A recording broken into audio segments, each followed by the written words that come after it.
আর একটা খুব ইম্পর্ট্যান্ট জিনিস আলোচনা করা দরকার, সেটা হচ্ছে এই যে একটি ছেলে লিখেছে সে একটি নতুন আইটি চাকরি পেয়েছে। মানে প্রথমে তো 4 বছর বিটেক করার পর সে চাকরি পাচ্ছিল না, তারপর সে সাইবার সিকিউরিটি একটা চাকরি পেয়েছে। চাকরিটা তার ভালোই লাগছে, কিন্তু তার দুটো প্রবলেম। এক হচ্ছে যে, এবং এটা যে কোনো আইটি জবে হয়, যে আইটি জবের এন্ট্রি লেভেল স্যালারি খুব কম। আর দ্বিতীয় হচ্ছে যে এন্ট্রি লেভেল জবে, যে কোনো আইটি জবে তার শেখার খুব একটা বেশি কিছু স্কোপ নেই।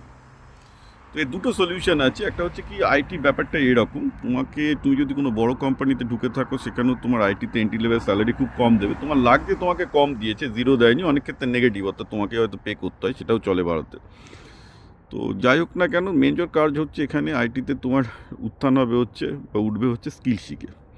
মেন সমস্যা তোমার স্যালারি নয়, মেন সমস্যা হচ্ছে যে কারণ তুমি চাকরি চেঞ্জ করে আরেকটা বেটার স্যালারি জবে যেতে পারবে, কিন্তু তোমাকে স্কিল বাড়াতে হবে। এই যে একটা চাকরিতে তোমার স্কিল এনহ্যান্সমেন্ট হচ্ছে না, এইটা তোমার মূল সমস্যা, এটা বোঝো আগে। তো তাই জন্য তুমি আপওয়ার্কে একটা প্রোফাইল খোলো, প্রোফাইল খুলে তুমি সাইবার সিকিউরিটি বা বা কোনো একটা, সবচেয়ে ভালো হয় কোনো একটা স্টার্ট আপের সাথে জড়িয়ে যাও। প্রত্যেকটা স্টার্ট আপের সাইবার সিকিউরিটি কনসালট্যান্ট দরকার হয়, তাদের সাথে বিনা পয়সায় কাজ করো, পরে আস্তে আস্তে পয়সা নিও।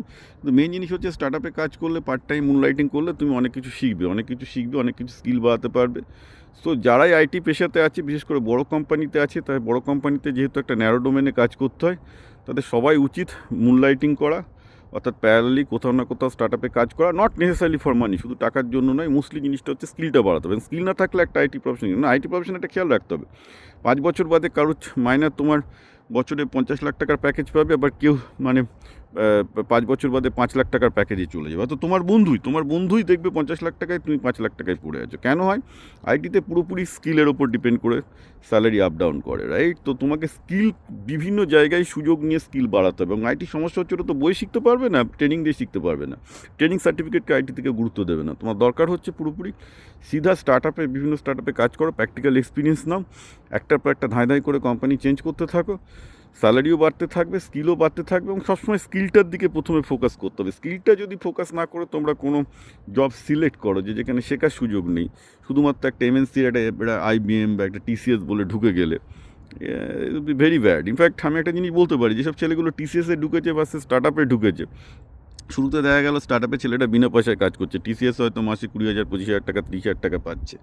5 বছর বাদে যে ছেলেটা স্টার্ট আপে কাজ করেছে, সে 30-40 লাখ টাকার প্যাকেজে পৌঁছে যাবে। টিসিএসের যে ছেলেটা হয়তো 4 লাখ, 5 লাখের প্যাকেজে ঢুকেছে, সে 7-8 লাখেও পৌঁছাতে পারবে না, কারণ তার স্কিলই হয়তো হয়নি। প্রচুর দেখেছি জীবনে এগুলো। সুতরাং এটা খেয়াল রাখতে হবে যে আইটি জবের ক্ষেত্রে তোমার মেন সমস্যা হচ্ছে skill, not entry salary. Skill কোত্থেকে তুমি পাবে, সেটার দিকে ফোকাস রাখো।